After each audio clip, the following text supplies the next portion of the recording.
What if LEGO did a minifigure series for the new Pokémon Detective Pikachu movie? While I wasn't a huge fan of the film, I loved the world of Pokémon growing up.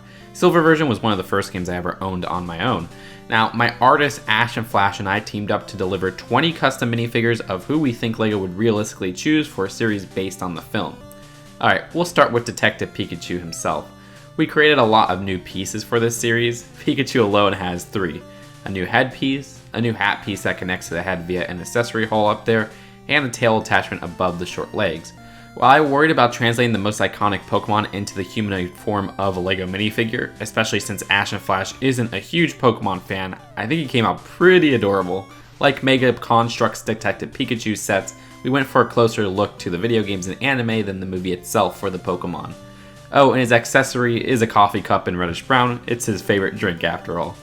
Next is Bulbasaur, number 1 in the national dex. This is the least minifigure-like Pokemon of the series. We based it on the idea of how the buildable Unikitty figure was included in the LEGO Movie 2 minifigure series. Bulbasaur uses just 2 pieces, both new with a base body that goes across 4 studs, and the bulb at the back, similar to the 2019 pumpkin piece. Of course, we chose Charmander, number 4 in the national dex. Charmander uses short legs with a new specialized headpiece and a new tail piece, which has a hole at the end to attach the 2018 flame piece to. Charizard has to be in. Now this is where I had to make it clear, we kept scale a minimum priority with this series. Like it's there, but close to the relative sizing of, say, the LEGO Toy Story 4 minifigures. I think if LEGO made sets for this movie or Pokemon in general, it would probably be a buildable character for Charizard, which is a separate set like Mega Constructs did. But either way, for this minifigure, he uses mid-legs, a new headpiece, and a new wing piece that attaches at the neck. We originally had short legs with the figure, as well as a gargoyle wing piece, but decided to change both last minute, feeling that the mid-legs were much more fitting.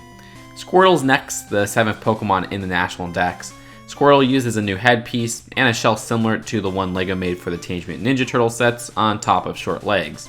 There's Blastoise, which is missing some bulk in size, but we chose to give him mid-legs to match with the torso proportions. Blastoise uses a new specialized headpiece, as well as a new shell piece, which would have holes in it to put the cannons inside. Our 7th figure is Jigglypuff, number 39 in the national dex. We went the route of Kirby in our first Super Smash Bros. Series, a new round body piece with new arms that can't hold anything, but have that round appearance. The unfortunate part is that the round arms mean she can't hold the traditional LEGO microphone piece. Either way, that new body piece goes over short legs. Our 8th spot is Psyduck, National Dex 54, who has a new dual molded headpiece, which would be a base of plastic, but those strands of hair would probably be a much softer material. Psyduck has some new colors for dual molded short legs as well.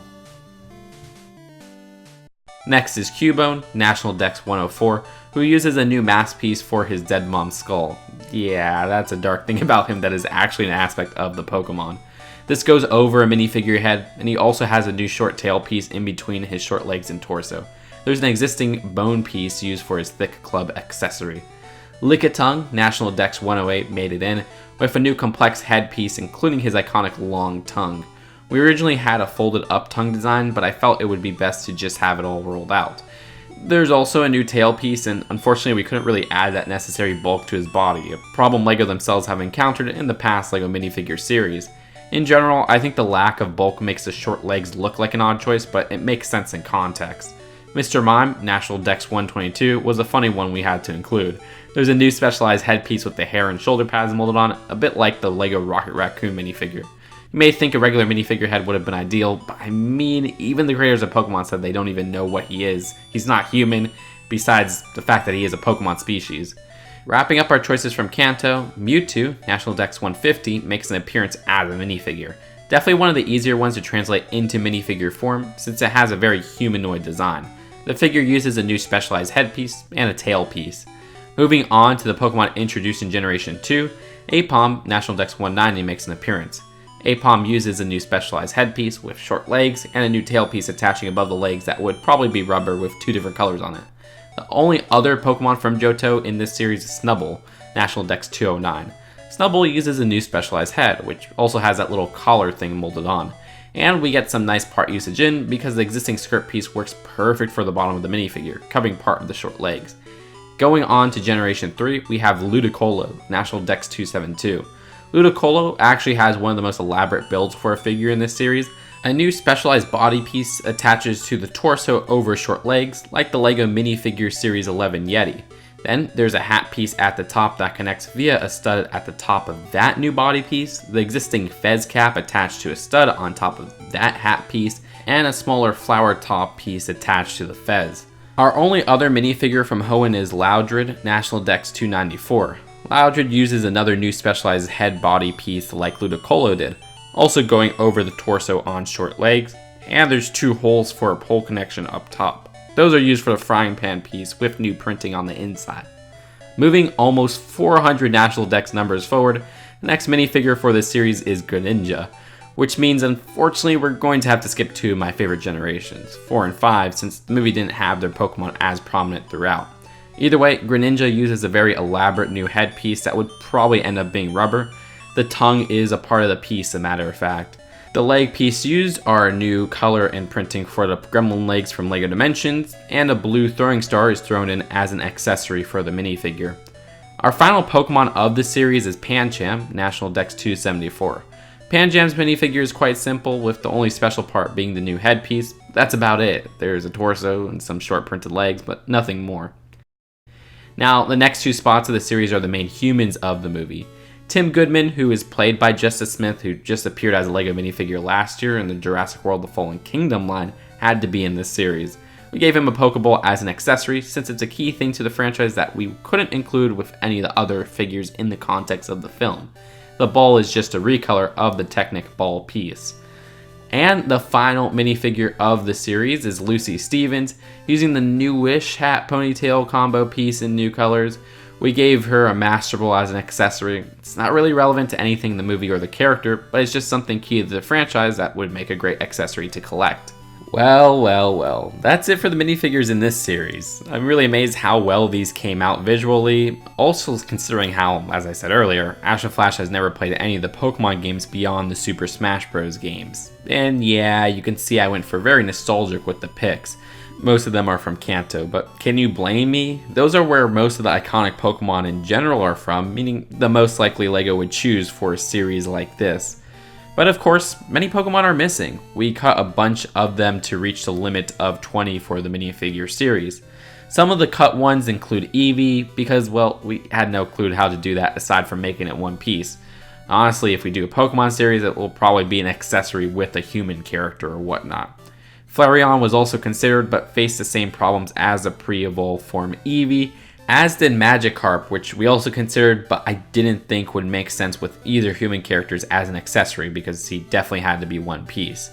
Venusaur was considered as well, but I felt he would be too big of a figure to make the right piece count for a CMF series and to fit in the bag. Which, it made me sad not to include him, not only because he was my first starter for Kanto, but also he's the only final evolved form for the Gen 1s not included in this series. Now, earlier I mentioned how no Sinnoh Pokemon were particularly prominent in the movie, but gosh, I wish Dialga, Palkia, and Arceus were. I mean, their statues are seen throughout the movie and the trailers, don't get me wrong. But then again, if they were important to the film, it would be a pain in the butt to do Dialga and Arceus, since they stand on 4 legs. The only easy one would be Palkia, since he's bipedal. Would be fine by me since I chose Pokemon Pearl back in the day, but I don't think you can include him and not the others. The only Generation 5 Pokemon from the film I considered putting in this series was Golurk, but that was cut pretty early on in our design process. Golurk would make for a good big fig in actual Pokemon sets though. Also, I almost included Detective Yoshida as a minifigure, but I mean, let's be honest, kids are going to want the Pokemon, not the humans. 2 humans in the series is more than enough. At least his Snubbull made it in. I felt like that was a prominent enough Pokemon to fit in the series, and a pretty popular one from Generation 2. Finally, Machamp was so close to being in, but I felt like we were doing too many Pokemon from Kanto and he would be hard to translate into minifigure form with the 4 arms. We would have went the route of Garmadon from LEGO Ninjago for him perhaps, but then again we had to cut him out last minute for Pancham. Either way, that's it for now. Hope you guys enjoyed the series, especially let me know which ones are missing from the series that you would put in the comments below. But if you want to check out more Nintendo LEGO content, check out our Smash Bros. Ultimate LEGO Minifigure series. And if you want to hear our thoughts on the movie Detective Pikachu, check out our episode of the Ashen Cast. Warning, we weren't big fans of the movie. Subscribe to keep track of upcoming CMF drafts, and I'll see you guys later. Peace out. Bye.